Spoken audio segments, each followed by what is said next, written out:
मुख्यमंत्र्यांनी सुरू केलेल्या माझी लाडकी बहीण या योजनेमध्ये काही बदल करण्यात आलेले आहेत.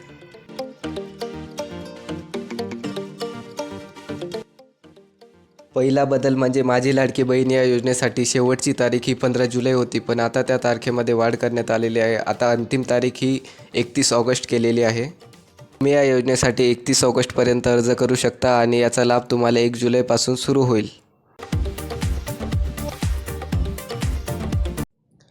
दुसरा बदल म्हणजे तुमच्याकडे अधिवास प्रमाणपत्र नसेल तर त्याऐवजी 15 वर्षाच्या आधीचे राशन कार्ड, मतदान कार्ड, शाळेचे TC किंवा जन्मदाखला यापैकी कोणतेही एक प्रमाणपत्र असेल तर तुम्ही या योजनेसाठी पात्र आहात.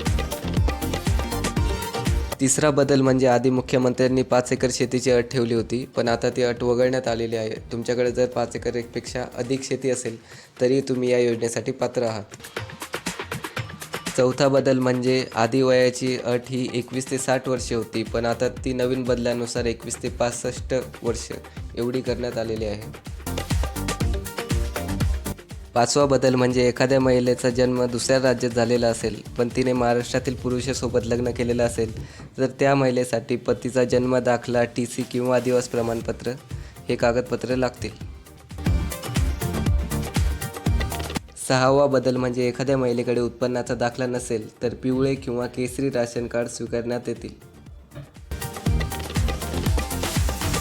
सातवा आणि शेवटचा बदल म्हणजे एखादी महिला अविवाहित असेल आणि तिचा वयोगट हा 21 ते 65 वर्ष यामध्ये असेल तर ती महिलाही या योजनेसाठी पात्र आहे.